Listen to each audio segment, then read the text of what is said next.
Hey, Life Church family, I am super excited to share with you on how God met with us this past Sunday. As I think you're aware, we gathered together for one service at 10 a.m. as the family here. And I mean, the Lord was present and He moved and met with us in some wonderful, wonderful ways. The Spirit of the Lord was very obvious, and lives were touched and transformed for God's glory.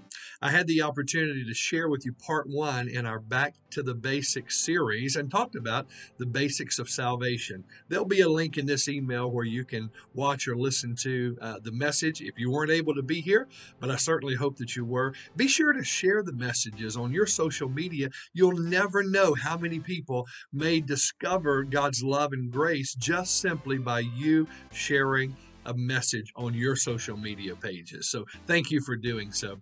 And hey, listen, as we look into the future and the days to come, I'm excited to say that this coming Sunday, I'll be sharing part two in the Back to the Basics message series. And I'm going to be talking about faith, the basics of faith.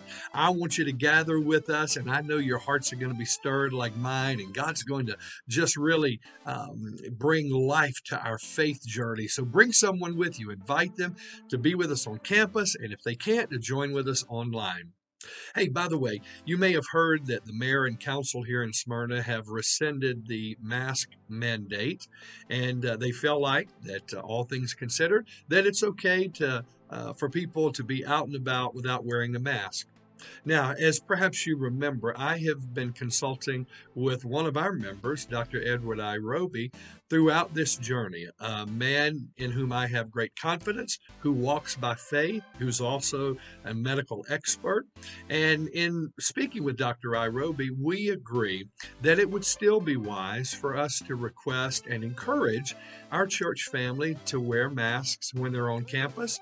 Now, having said that, again, it's not a requirement by the city, but I do want to ask you to be considerate of others. And at the same time, if someone doesn't wear a mask, then listen, don't make them feel awkward or uncomfortable in any way. And if someone does wear a mask and you don't make them feel awkward or uncomfortable in any way. As I've said all along, if you'll do what you have to do, and if I'll do what I have to do, then we'll be able to make it through this pandemic. And God is going to continue to lead us and guide us. So I'm so excited about all of these things, the messages, our one service. Thank you for being a part of what God is doing. Thank you for the privilege of serving you. I love you greatly. God bless.